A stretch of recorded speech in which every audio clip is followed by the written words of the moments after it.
Ideas flow, but never last. Today's topics: the tip skill, high functioning overdrive, somatic movement and shaking, the personal toolkit, business alignment, and innate wisdom. Rambling on, no straight lines. Welcome to my busy mind.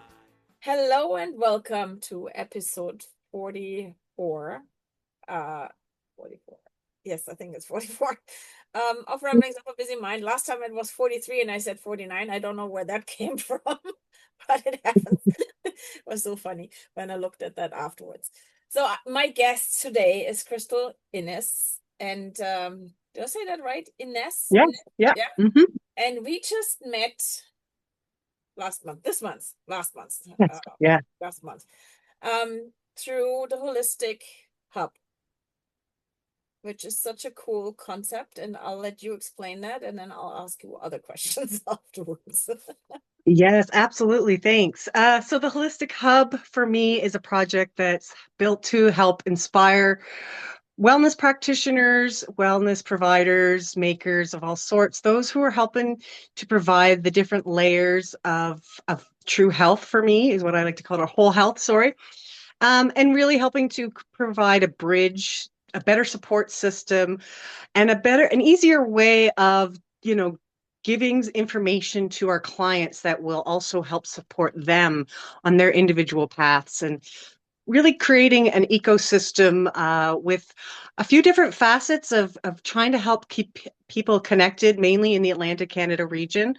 We kind of have a special energy here, and I'd love to keep it that way. And so, yeah, so far it's been exciting. It just launched January. I had the open house last week. And the momentum itself is really built off of those who get involved with this project. And that's really the special part of that, is that I'm building a community and people who are sharing in their experiences and their resources. And I really think that's going to provide an exponential abilities for a lot of us. I think that's a really good point that I have been diving into, and I want to make part of my PhD is one of them is business in an energetic alignment, but the other part is the community support that you need. And when you have the community that is not, or the network that is not about selling, but that is about, I'll push you further, I'll pull you with me, and I'll give you the chance to grow while I'll grow with you. And we influence each other like we do in healing. We can do that in business. We can support each other and bring each other further, instead of hindering each other and thinking competition. There's no true competition in that way. I find you have your way, I have my way, and still we have things that one person needs or the other person needs. One resonates with me, one resonates with you. So there's not really competition. Right. Absolutely. Yeah. And that's something that I learned the last year especially. But I know you have a background of burnout too, and I want to hear about that from you. Oh, yes, absolutely. Yeah. And I'm really happy to have met you about this, because honestly, I was trying to relate, like, how I could bring my story into this. And to be honest, burnout is the focal point of what propelled me to this direction in the first place. It was me personally not understanding what I was experiencing for many years and feeling alone in that. And also, though, having enough awareness to be able to pull myself along and learn how to listen to my innate wisdom and guide me towards things that really helped propel me in my own journey and learning and discovering more about myself. So burnout itself, I found, really came because I was a sensitive child. I was in a environment that maybe didn't understand that I was experiencing, sensitivities, or and myself, I was very intelligent. So I kind of picked up quickly how to get along and how to, it was a coping mechanism, how to do the things that help keep people happy around me, because, I was very intuitive to emotions and very inquisitive about emotions, and the way people operate from a very young age. I was very fascinated just with human design and not even realizing it was that way as a kid. But um, when I look back at my life now and recognizing how many signs were trying to call out to me, and then using that information now is really what helps propel the journey. When you have that insight moment, when you start to go like, how, wow, that's really how in depth this goes, because my whole nervous system was wired in a way that I could actually feel as though I knew who I was, but I couldn't understand why I was operating the way I was. And I actually had a really neat insight today before this call was in regards to another like deeper layer that I discovered in regards to my burnout was when I did a lot of introspection and when I did a lot of, the work of the why for me, like what was motivating me in those ways. I honestly came from a very like loving home, loving, people aside from, my own personal, traumas or whatnot. But my actual feeling of acceptance in my circle felt very good. But this outward projection of what I felt was society, this vague image of like thinking, oh well, society thinks I need to perform and be all this because then I'm acceptable to everyone else. And that internal drive pushed me for so long that that's what ultimately led to my burnout. But what really helped heal it in the end was taking a step away from that and looking at there is no you out there. There's no society. There was just this image I created of that because, ultimately it's only me in here that's fighting that battle. And when I release those ideas of what I think is being asked of me, and then live in my authentic way that really resonates to what I need to do, like that's where freedom came from. That's where my nervous system started to trust and feel like, wow, okay, now I can let you take the wheel again because you're not going to drive us off the freaking edge. So yeah, that's really what came to me today, and that's why I feel so passionate about this because it really, yeah, burnout and the ways that I see, what was motivating me behind that now, it was the glue that kind of held the rest of my journey together. I hear you. I hear you. I talked to my driving the taxi. I talked to my boss last week. No, this yesterday. I don't know. And the interesting part was that I ended up with too many hours again, because I wanted to help. We Mm. have not enough drivers and we need to cover shifts and so on. But I realized the last 2 months I've been doing exactly what I've been doing before. I put myself into a situation where I did not come first, and Mhm. not in a good way. So I went to him and I said, I gotta talk. I didn't want to do it that day. I just knew I had to do it, but we were sitting together and we were discussing other stuff, and I said, and by the way, I gotta tell you, we need to change something with the schedules because I cannot do that. I support as much as I can. I step up if you need me. I'll take flex shifts for others so they have shorter shifts, but I cannot do 4 nights in a row and then not sleep the fifth Yep. because that's what Boundary. happens by me. Yeah, and I don't like, for me it's not I'm in town, I get home within 5 minutes. No, I have a 15-minute drive after I stop the taxi, get home, have a dog that needs to go out. So by the time I'm ready for bed, I'm wide awake for at least 2 hours. Hmm. That's not sustainable. No. And then I'm wide awake until 9:30 in the morning. That's not sustainable either if you have night shift. So Mm-mm. yeah, and I said, that's not working. And he said, you're right. And I appreciate that you stepped up and said that. Oh, exactly. And I don't know if you felt this, but I actually had like this feeling of unsafety speaking up for myself at work because, I mean, another layer for me was finances were safety. So if I was feeling any jeopardy in my position, then it would make me feel like I'm jeopardizing, my well-being and, how I could support myself. So there was also layers in there, but I kind of worked better at communicating and being, what's the word? I guess stronger in and voicing my opinion, which also came to a feeling of safety. It came really along with the nervous system regulation, and working on communication skills.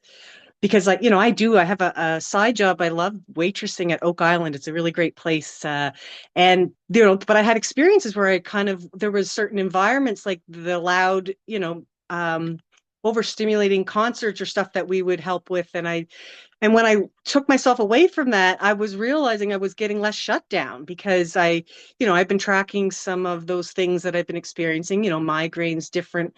Sometimes my hearing really gets affected.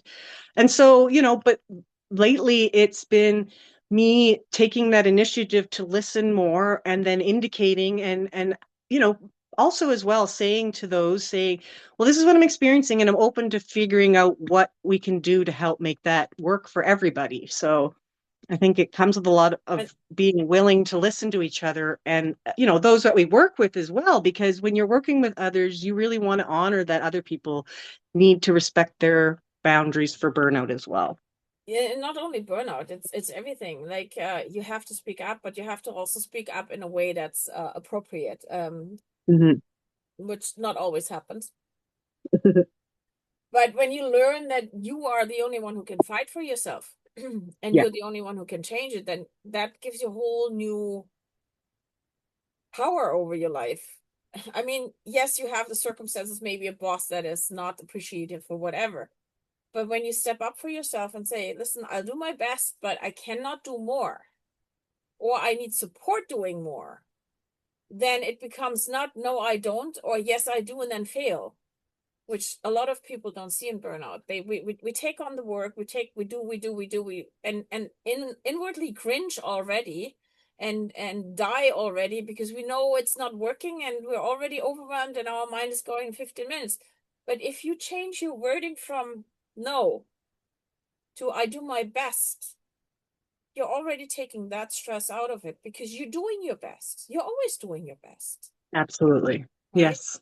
Mm-hmm. And that's so interesting that was one of the first things that I had to learn while I was still employed.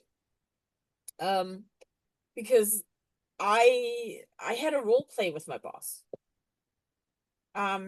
Due to circumstances, we had a role play. Every time I wanted something from him, he would say no. Same thing, Mm-hmm. colleague, same approach, got a yes. So here is your first not being evaluated, right? Not being appreciated. Mm-hmm. Which created more. And I tended to say no a lot until I realized with that no, I'm already closing the door before I even have a foot in it. Right? Yeah. Oh, yes, I hear that. I've had those type of experiences, I think, too. I can resonate. And I had situations where I knew exactly when I would have to go to him and I would already be stress just Yeah. having to go to him.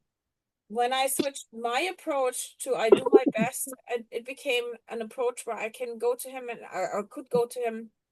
I could show him what I created, what I've done, what I accomplished. And we could constructively work on it, make it better. Because I didn't have to say I failed. I didn't have to prove him right by no, I said no and it's not working and then it worked. So all of that, all of those role plays fell completely out of the place and it became me being authentic in I did my best, here's my work, now help me make it better. Mm-hmm. Which is a together instead of against. Yeah. That always feels better on the other end as Yeah. well. So, Yeah. yeah. The other thing is what you said, financial. While I was employed, I had more money ever, but I constantly fret about it. Right? And now money comes in when I need it because I'm not living in anguish about it. Do I have much? No. Do I need much? No. I'm in a lucky position that I set up myself that I have a minimum of costs and that can be covered easily. But also, I'm willing to not sit at home and say, oh, I have no financials. I'll go and do a job, right? I'll go out and do something. And a Yeah. lot of people in burnout, and that was me, same, oh, I don't have enough money. I don't, but not seeing that again, you're the one who can change that. But first of all, really look Mm. at how much money you have, really look at how much you need, and then maybe find an outlet where you can make a little bit more. Oh Right? yeah, I completely resonate with that. Like that was actually another part that I had to work with on myself was what is the enough? And there was like almost like I felt like I couldn't trust myself because I would kept put myself in these positions of overextending because I felt like I needed to keep earning. I needed more, I needed more. And, feeling that a sense of lack also does end up putting you into these, positions where it starts to get a little bit, more crunching. Really affects you. And yeah, those types of experiences can really rock you. Excuse And me. what you just said, that experience of lack or that expectation of lacking something, that's not just financial. That's also appreciation. That is all kinds of things that come in there, expectations that put you in a place where you think you cannot fulfill them, and so on, that contribute to the burnout nicely. Um, Yes. not in a nice way, but nicely. Right, exactly. If you're going for that type of thing. I love you had in your, and I gotta pull the paper as I told you that before. Mhm. You had in here, when I asked what advice would you give someone currently struggling with stress or burnout? Do you remember your answer on that? No, sorry. I need the refreshers So sometimes. you said, I'd probably start by saying you're not broken, you're not Mm, behind. Burnout yeah. is often a signal, not a failure. And I love that because that's what people don't realize, that are not in burnout. How often Hmm. are you placed in, oh, don't be like that, and get your shit together and whatever. And that grouping from others that don't know how struggling or how much you struggle when you are in burnout, because you cannot cope. You cannot, you're Yeah. already, your plate is not just full, it's already Mhm. overflowing, right? Right. And that's Well, like, and that's why, oh, sorry. go ahead. I was going to say that's like that society thing again. It was like a feeling of, well, if you're not always performing and you're not always doing and going, and that when I did get to burnout, I was like living in like fear of anybody figuring it out because I was like, that's not acceptable. That's, the opposite of what, helps you to feel like, you are acceptable, that, that you're safe. And again, like this is these layers to it that for me, like other people might not be a safety thing. It might be a connection to love. It might be a connection to acceptance. Like when I say those types of things, it's just me speaking about what my experience was in order to uncover it. And that's where really the personal journey comes in. And that's also, again, where that message comes through is like, it might not be, what I experience could be different for you. So just remember, you're not broken. And, there are every little step is ultimately what's going to get you to the end. And like when I had those moments of reflecting with the self, like I like to speak to those people, those parts of me that feel like they might have been 10 years ago, and connecting with that person. I'm just like so thankful for every part of me that never gave up, because that's all I can ever tell people is the moment you give up, your chances are blown, right? So as long and that sometimes can even feel like a sneak into the burnout, because you're like, oh, well, if I just never give up. But in saying that, I mean, like, remember where you're putting your time and effort. And if you're putting it into yourself, then yes, keep going, keep going. But if you're putting that energy outwards, then figure out how to rearrange. Yeah. Yeah, I totally agree with that. Also what you said with the small steps, like every little step contributes. It doesn't have to, and that's again, I don't know if it's society's perspective on you, or that you are so used to living in others' expectations, Yeah. but guilting yourself that you cannot jump 5,000 miles today, but you took 5 steps. So that's a huge accomplishment when you are shut down in burnout and not able to get off the couch. You took Hmm. 5 steps. Celebrate the 5 steps. Yep. Don't grieve about or guilt yourself about the 5 miles, Right. right? That's what people don't get either, is like, I have 2 apps on my phone that I use just to keep myself in check, and And one of them is constantly a reminder of gratitude, is constantly a reminder, like checks in, what are you grateful for today? What do you like about yourself today? So those tiny little things that we tend to forget that have such a huge impact on us. Yeah. What are you proud of today? What made you smile today? Right? So all of those things can be in a reminder. Have a sticky note on your mirror in the morning. Smile at yourself, right? Your day will be fine. All of that gratitude, and also affirmations can help a lot, but they're so undervalued, I find. Oh yeah, I agree. There's times where I could just feel like, oh, I can sense that I'm in that space. And so I put them on, and they help just remind me of, the energy that I can sense if I'm not in, that the way that I'm feeling is not a reflection of my value. It's just a state that I'm experiencing. And that, it helps remind me of who I am and what my values are, and what I would like to experience more on relationship with myself. Mhm. So you are trained in crystals? No, No, no, not actually, crystals. no. What was it? Yeah, no, I go. have breath. So, on a facilitation side, I am trained in breath work, and I do also a combined experience from different trainings. So, I've trained in dialectical behavior therapy, and a big part of that is somatics. And I've also trained in a couple other ways that help me to create a somatic experience called authentic dance, where I really like to take people through a journey with music and body movement and cacao. But my real thing that lights me up is creating events to help bring people together and to help them feel connected and to help them learn about burnout. Those other ways are the ways that I like to play, because they're the ways that have helped me, and I still see myself in those. But I really truly see the facilitation side of creating experiences that people will feel more open to understanding, what things they could explore that would mean something to them. Because we've talked about how there's not a guidebook or a one and done or anything in regards to supporting yourself in on all the layers that really help us with whole health. So yeah, I don't remember where I was going. It's it's so funny to see the similarities between us, because I realized that healing, the training as a healer has been my way to heal myself.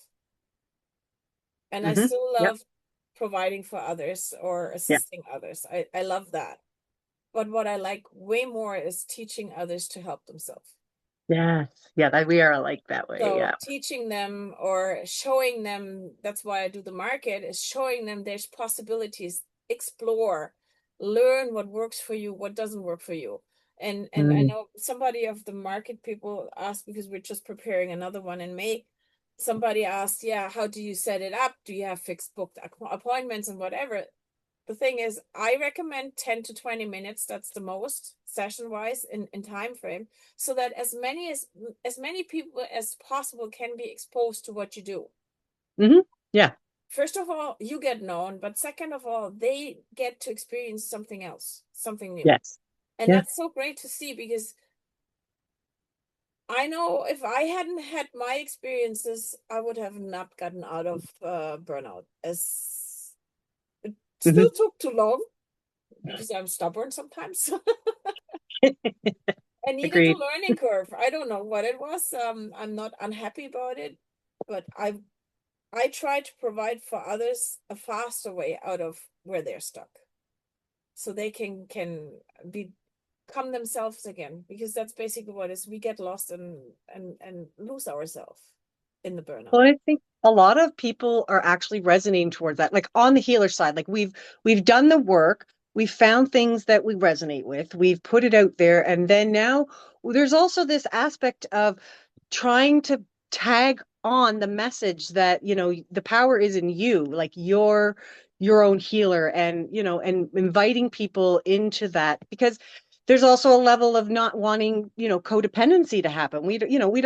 We really don't want to be tied down to being the only thing that somebody has to keep them out of burnout, because like, let's be honest, we're trying to be there for ourselves, and the power is again in the power of you. And I like, that's where I really think, when we start to put these experiences out there and people start to understand them and they have their own insights, because what worked for me and the understanding that I have about something and the way I explain it, it might land, but even more so experiencing it than, or listening to somebody's experience about it, you might go, oh, okay, maybe I get it now. And or maybe I'm more curious, and then it builds from there.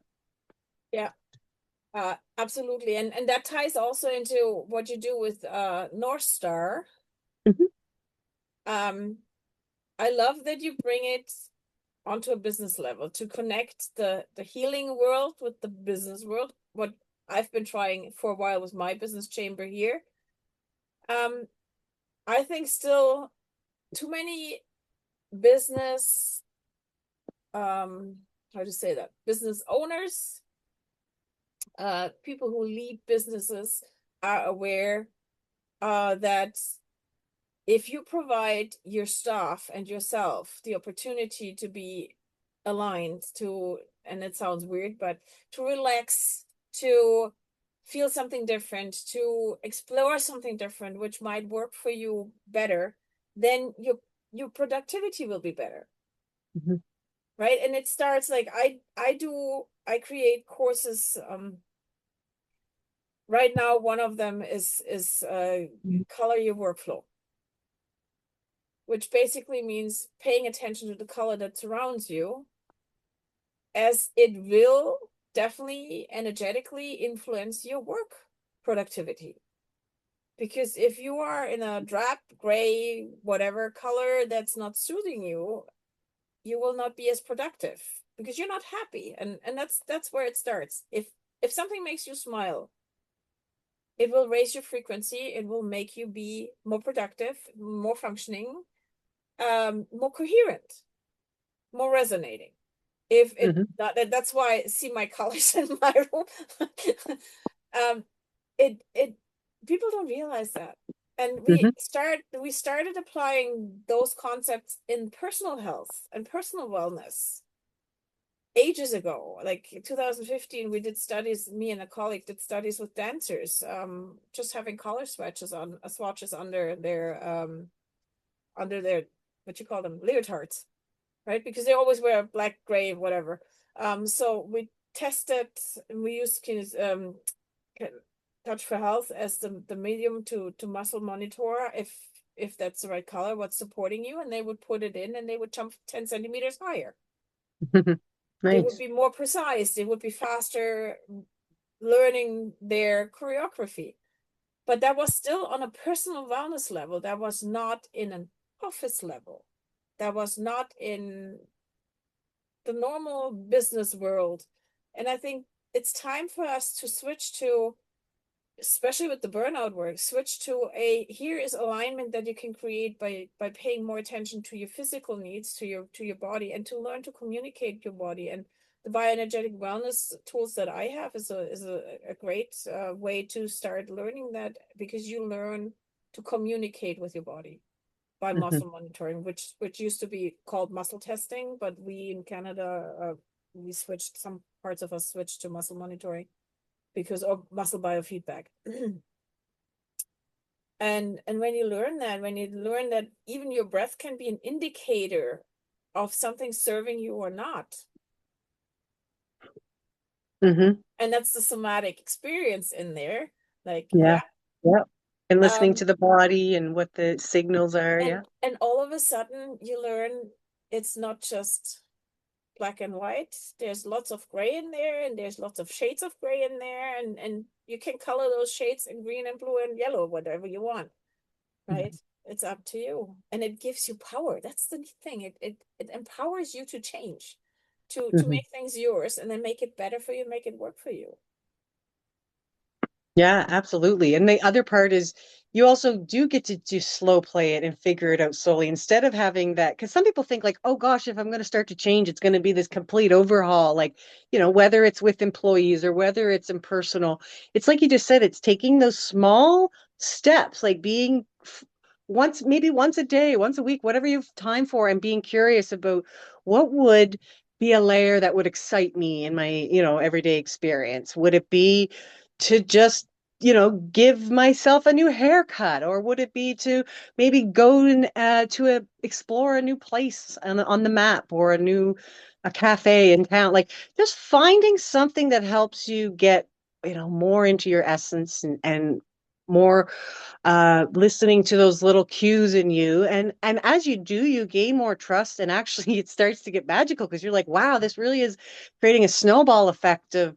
And like I said, you look behind you and you've walked 10,000 steps, and you're like, look at everything I've just accomplished, and it hits you. And then it really does. It starts to get to be a new energy that you can somewhat flip into. And the more you practice, because that way, if you do fall down again, you can try to look at all those tools you just created for yourself, and remembering that, it does take time and effort to recalibrate. So, that's again why I said you're not broken. You're going to fall down, you're going to get back up, but that's, part of the process. Neat in that process is also that if you take tiny steps, you have time to connect with people that walk with you. I like that. Right? Mm-hmm. Instead of walking it all by yourself. And that's what I find is if you're so focused on I have to achieve this, you don't see what's outside. You don't see that there might be a person who's struggling like you, but you can buddy up, you can support each other. Mm-hmm. Right? Or there might be somebody who is totally different from what you do, but still they have the insight that you need. They have the grounding effect on you, that you can just breathe while you're in their circumference, just in being in their circle, or just close to them, in their environment is it's so interesting when you start paying attention, start digging into the awareness that your body and your body can provide. I find your mind is often your fiend. It's not really telling you the truth. It's telling the truth that it sees, but it translates so wrong most times. Oh, yeah. A lot of times we associate so much with it too. Like, we think we are our thoughts. And one of the biggest insights I ever had, and I thought it was wacky when I heard it, was just like, your thoughts are not even real. Like, why are you believing them? And then I was like, wow. And I think that changed a lot for me. So whoever needed to hear that one, yeah, just think about it for a while. That's just a sense, it's just, it's like your ability to smell. Like, I'm not saying don't trust it, it's not real, but I'm just saying like it's a byproduct, it's not objective, it's subjective. It's bound to you. Yes. So what smells nice for me might smell totally different for somebody else. And absolutely. And same thing with your tools, the things that work for you or work for somebody else. It can be so different. So that's why we have no one for all. No. Right? And you can, like, that's why I love the concept of integrative health, where all come together and all play. Thankfully, for a long time, I had a really cool team that worked together. I saw a nutritionist who did measurements and gave me the sheets that she found. She used a bioscan, a body scan at that time. I had a reflexologist who put their findings down, and then I went to my naturopath, and she looked at all those sheets, and she's like, "Yeah, the picture fits, right? And now we can try this." But the biggest part in that was she didn't tell me you take so and so pills to like morning, evening, whatever. She said, "This is what I recommend, and you take it as you see fit." Yep. Because exactly. I was using my body to tie in, and for me it's often supplements are on my mind when I need them, but they're gone when I don't need them anymore. Absolutely. Oh my gosh, that's so And amazing. that's what people don't realize. If you Like think of it, yeah. Go for it. when I went through menopause, I said to her, "It's so funny. I'm eating, like, I could drink sesame oil like by the liter." And she said, "Yeah, that's detoxifying the estrogen." Yeah, just Exactly. Listen to those cravings sometimes. Yeah. Yeah, or then people that don't know that if you're craving chocolate all the time, it's usually magnesium that you're low, Hmm. right? Yep. It's the body is an amazing, I don't want to say machine because it's not, construct, an Yeah. amazing construct. And when you learn to tie into your emotions, your five senses, and your gut feeling and your heart feeling, Mm. you have the best information of all because you're tying into all those subtle energies that are around you and that give you feedback. And Mhm. your mind can only read one thing. It's not the right thing. Right. Right. And you Right. know what really ties it back to it all is if you're operating in a state of overdrive, you are not inviting the ability to take those opportunities to have that. And then, of course, that's what's making things, work opposite in opposite directions. So that's like really the key is the slow down, the using the small things, because if not, then you're going to lead yourself off the cliff. Well, if you take the word overdrive, yeah, overwhelm leads to overdrive. So take your hard disk that spins and spins and spins and spins and spins and spins. Nothing can be read on that Hmm. other than garble because it's not tying into all the subtleties. It's just going in a circle and it just picks up the biggest things, not Hmm. the finities.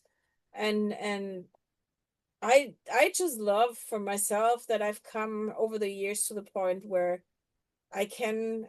Do I have fallbacks? Yeah, absolutely. I have days where I just shut down because it's too much, but I bounce back faster and I realize faster what's going Hmm. on. And I can Yep. consciously decide, okay, today is a day that I allow myself not to be gilded into work, but I Yep. allow myself to sit and do whatever feels right. Yeah. While before it would have been, oh, you have to do this, this, this, this, this. Does it have consequences? Yes, absolutely. It does, but still, it's my choice to do what I need to do. It's my opportunity to do what I need to do. Mm. Well, now I have this other external motivator, or sorry, internal motivator that's saying like, no, now you will take the break because you know the opposite is going to happen. Like instead of being more scared about getting the things done and having that be the motivation, now it's like, no, okay, I do need to do this at whatever pace necessary because if not, then it might not get done because it could be Yeah, in or crash. you push through, and then you get things done, and then you look at it afterwards, like 2 hours later or 2 weeks later. Holy crap, what did I do there? It's Yeah. totally That- not what should have been done. It's totally wrong. mm-mm. It went Mhm. totally out. Instead of taking the day and then doing the next day and have it done in a way that it's really functioning, working the way that it needs to be done and correctly done instead of a hush hush and probably faulty way. Yeah, Right. absolutely. So you have written down some things that you do when you need to calm down or Mhm. need to what is that? I don't remember what I wrote, but my favorite is I have mindfulness tools that I like to use and I've gotten really creative. Like I like to either make like a big list. Well, and with the kids, in fact, we've made it so that you put them all on a piece of paper and we have a bowl. And sometimes we just go and we pick a new thing from the bowl when we are sensing that we're feeling dysregulated. So, or maybe we just are recognizing, I probably need a break or something, and you want to so, we go into that and start to get creative. It might be just a small moment of appreciation. It's just a hug from somebody, or it could be even something like our favorite game is 5 4 3 2 1, noticing 5 things you can see, 4 things you can feel. Because for me, I like a grounding presence. But then there's also situations where, depending if it's an extreme situation, like, I call it like an SOS, when the nervous system is really off. I also gravitate towards, more nervous system regulation skills. I like the tip scale, is one we use in our household.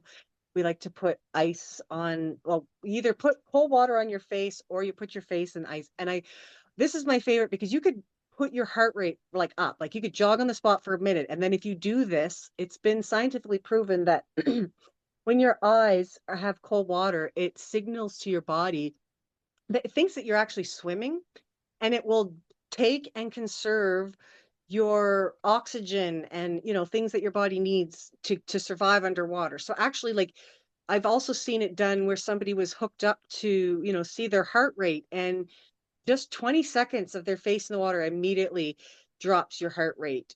So like there are different skills and strategies that really take, again, that self exploration. It's taking what you're interested in. Myself, I'm interested in dance, so if my body's feeling off, I like to do somatic dance. I like to just go, oh, I get creative. Like it looks silly, but I'm like, what does this feel like if I shake this way or I shake that way? And but also I will say, I also am starting to gravitate towards a slight bit of structure in my go-tos, I will say. Like as I've played around, I have those foundational pieces that I really try to ensure that, I don't get off track, because sometimes, life happens and things are so busy. So it's taking a little bit of accountability. Sometimes it's hard as a neurodivergent, but it's humbling to say some structure in those ways are great for us, like to so for me it's like a quick 10-minute meditation in the morning. And that took a while too to even get to that point of being consistent and doing a quick meditation. Don't like get down on yourself because it's not working or you're not being consistent. The moment you recognize it, slap yourself, say awesome, like I just realized it. That's your awareness speaking up. Just go back and try it when it just get back on the horse again. Yeah. Yeah. I find exploring things is one of the biggest gifts that we have. Yeah. And I do the same thing for theoretical approaches. Like if I read a book or if I hear a thesis or a theory from somebody, I look at it from an explorative standpoint. I look at it, Yeah. I feel into it and I go, this works for me. This I don't know if that feels right. So maybe and then I think about what would I change? Like, and I really listen again. I listen to my heart. I listen to my body. I listen to everything and see where does it feel right or what feels off, right? And that's that has served me pretty well because again, as I realized that there's no one for all. We all put theories out there. What I say might not work for anybody else, and that's totally Yeah. fine. Mm-hmm. What I want is people to think about, to start thinking about things and start finding their own way. And that's where I said, for me, teaching people to be self-sufficient, self-reliant, governing even. Because how often do we go to the doctor and just say, do fix me, instead of being active participant in the healing? All of that's way more rewarding than me fixing somebody and being the person who knows everything and says everything. Yeah. Does it make sense to you? Maybe. And if that's fine, but still I would like you to take a deeper look and see where am I off and tell me about it and chat with me about it, because your opinion can change my opinion. Right? Oh, I love that. Yeah. Taking a dialectical view of something is like, oh my gosh, I get really passionate about it because like I like to actually engage with another side of something because I'm curious, because there's usually like this like really magical insight on the other side of exploring your, the ways that you think, and then being curious, like if you come up against something that might be hard for you to understand. Like, there's even healing moments. A lot of people have so much, when they engage, and even especially with, somebody else that they might not understand in particular, like getting to know, like if it's on an individual level with somebody. Oh my gosh, like it's like boom, like how much can happen instantly, right? When you can have those types of situations with somebody and be like, yeah, just curious is a great word for I it. But and these try to engage with somebody on a level that's inviting, I guess. these days when I feel offended, which doesn't happen often, but sometimes somebody says something and I feel like slapped in the face. Mhm. And before I would be confrontational and I would write that person off. And these days, for the most part, and that's also an indicator for me how low my stress levels are. I take a step back and I look at the situation. If I can do that right away, that means I'm fine. I'm in a place where I'm safe and secure and not stressed. If it takes me a day or two, then I know that something's going on. Yes. Oh, I'm there with you too. And I usually, that's why they say, sit on your feelings a little bit, because if you do give it space and get curious even within yourself as well, yeah, and try to challenge yourself. Like, why did I think that way? Which is, again, how I got to those layers of seeing, like, oh my gosh, it wasn't a society, or it wasn't this, or it wasn't that. It was just my mind interpreted it this way, and therefore created a world that understood things that way. And now you can actually, like, see things in a totally different light. It's life changes. It is almost like you're walking around, you're like, boom, like, how did that happen? Do you use any indicators, like tools or indicator like that indicate you what's your day-to-day status is? Oh, for like what state I'm Your in? mindset and emotional or so? Do you have any like that? No, you know what? That is great. I don't, let me think about that for a second. No, I do. I have, I, in my journal, I guess. I don't have an actual like system, which is where I have been picking up on myself. When I talked about routine recently, that was almost like my insight. So I've been playful so much in some senses that it's realizing those pieces. So I actually have thought about that. Like, yes, what are the key things that could be structured that would help? And it is that awareness piece. I've done it a lot in pockets, like especially dialectical behavior therapy or nervous system therapy. They try to get, those types of frameworks try to get you to listen and be curious and ask yourself, what am I actually feeling? Because, using the feelings wheel is one of my favorite things, because, sometimes things can be so stuck that you're like, oh, you got to give it more clarity. Like, it might not just be I'm angry. Like, anger is actually like it has many other layers to it. So if I could say, that's actually a tool that I use. Maybe I don't use it all the time.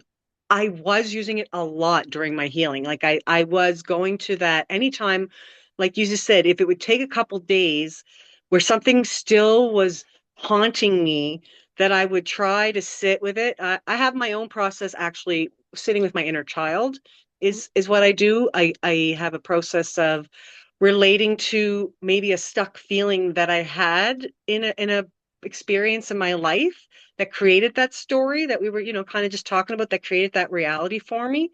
Mhm. So I was doing it for a lot, and be honest, it's like it hasn't come up. I haven't been stuck as much lately, but I do. If I feel like there's something that's coming up where I'm like, this is heavy, this is deep. So I would take a moment and step back and figure out what layers are being affected, and use more tools in that way. So Hmm.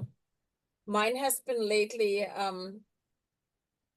indicators. So more than anything else. One is I use the LinkedIn games to see how mental acute I am.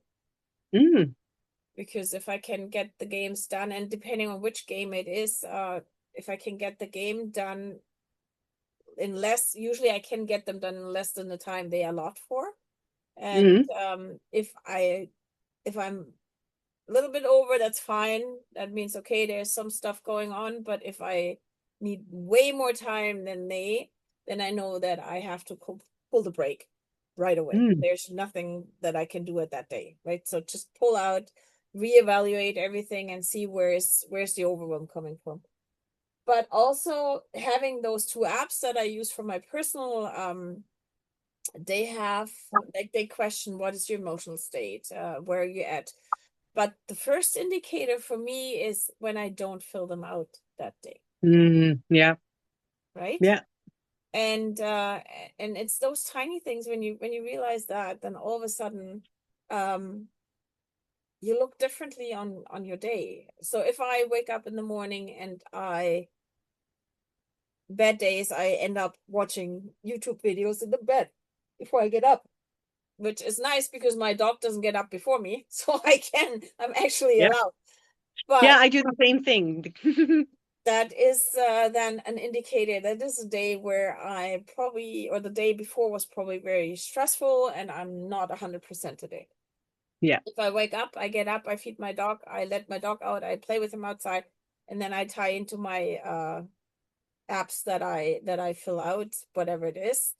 Um, that's fine. That's a good day. If I don't do it till the night, or if I forget a full day, if I forget them, that tells me, okay, there's too much on my plate to get to what I want to get Mm. to pay attention. And that might be a day where I miss something. That might be a day where um I'm not really tied into, right? No, I like that. Actually, that's like giving yourself an indication system, and that can be personal too, is saying, if I can accomplish these small areas, that will help keep me on track, then that means they're working. And if they don't, then that's an indicator, and maybe double down, or maybe be curious, or you know what I mean? Then maybe there's another layer to what comes next for you. Yeah, An SOS, that's where you gravitate yeah, towards some of those deeper practices that can align you better, or yeah. in And how often do we use these apps? How often don't we pay attention to what apps we use? And I mean, everybody is guilty one time or another to play hearts or solitaire or whatever. But if you make it an indicator for you by setting your benchmark and then Mm, see, are you reaching your benchmark or are you way under your benchmark? That all can be an indicator for how you are that day. Or if that repeats, then you see, oh, I'm like, if it gets worse and worse and worse, then you're actually declining. So here's your warning sign. And that's a mm, warning sign that everybody has at hand, no matter if you're trained as a healer or not. That's things that we all have, right? And yeah. especially in our society today, how common is it to have your phone and play on your phone something? Um, Other one Hey, but is then sometimes timer. that can be a break as a mom. When I didn't have any pastime, when I was maybe, I had a time where I was like, okay, I'm just gonna, give myself some ease. Then I actually remember it's like, oh, when I'm playing this game, it's giving me, like I wouldn't allow myself to go too far, but that was meant I was taking a break, as a mom when her kids are running around all day long. That's all you get. Yeah. No, but it's also like setting a timer on your app time, like, Yeah. right? Mm, And then how often do I hit the snooze button? mm, So again, all of those can be indicators for you how you are at and how you are, and if need be, you can reach out and find somebody to help, find some clarity. I find sometimes I just need to talk it through with others, and that's what I do with my clients. I provide the rant and rambling service. mm-hmm, You can't just be you. You can like if you want input, you get input, but if you just want to get it off your chest, that's fine too, right? Usually I just ask questions to see if we can switch the perspective or get to it from a different angle. mm. But yeah, it's those little things that would actually be great indicators when we pay attention to them. Well, and I was talking with a friend recently about having like, it doesn't have to be I don't want to call it an accountability circle, but maybe it's a self-check circle where you're able to, like within the hub, of course, this is where we were playing around with ideas, because whether you're a wellness provider or whether you're, just somebody who's doing the journey, for themselves, like having somebody to be able to check in with if you're, in that state. But then as well, like you don't really want to be making sure you rely on just one person, like every time you're falling off the cliff, that's where you can build some codependency. But it's just a way to kind of say like, oh yeah, this is how I'm feeling.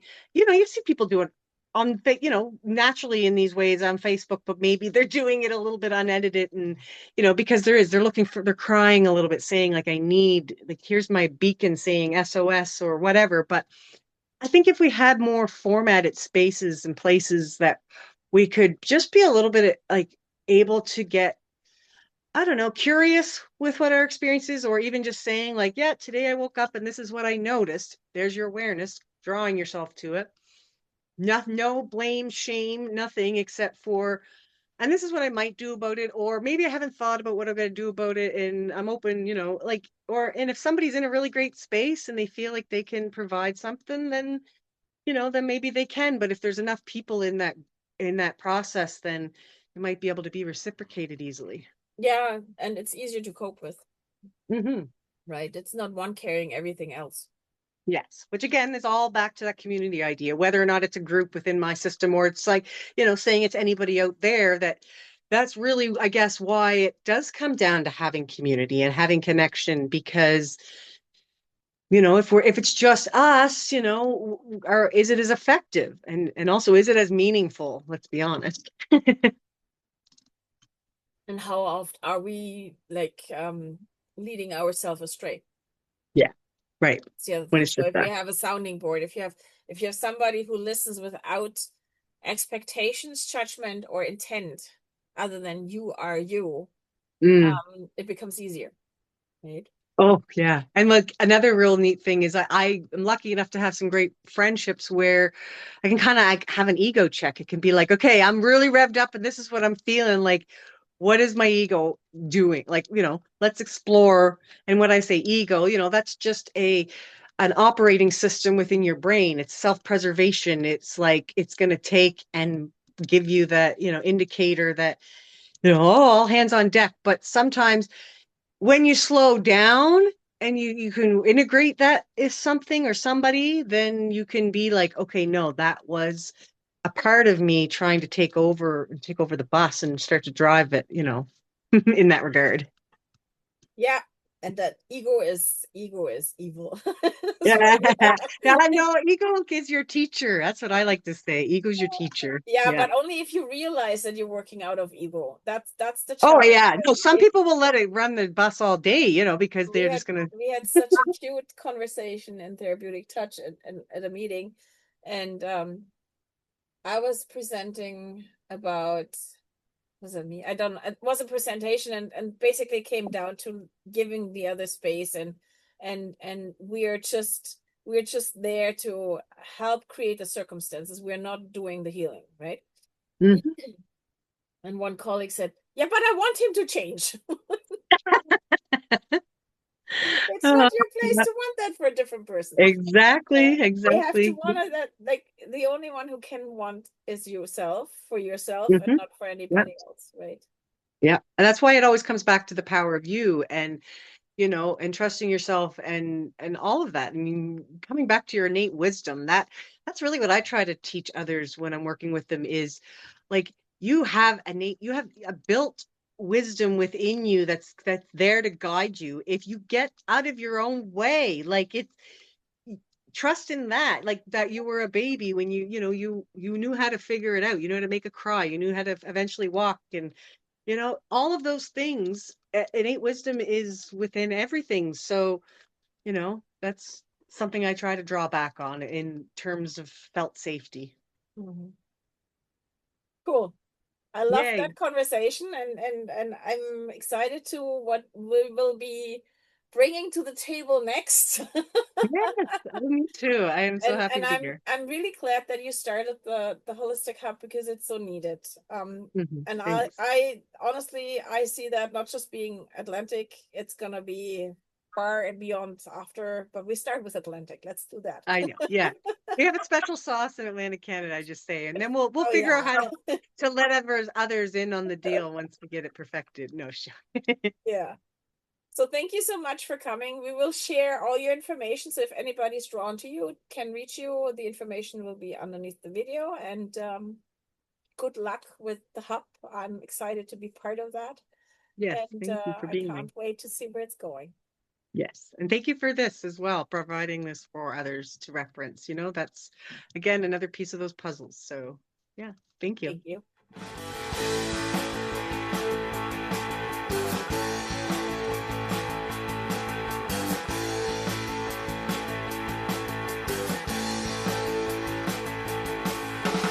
Thoughts are racing, spinning fast, ideas flow, but never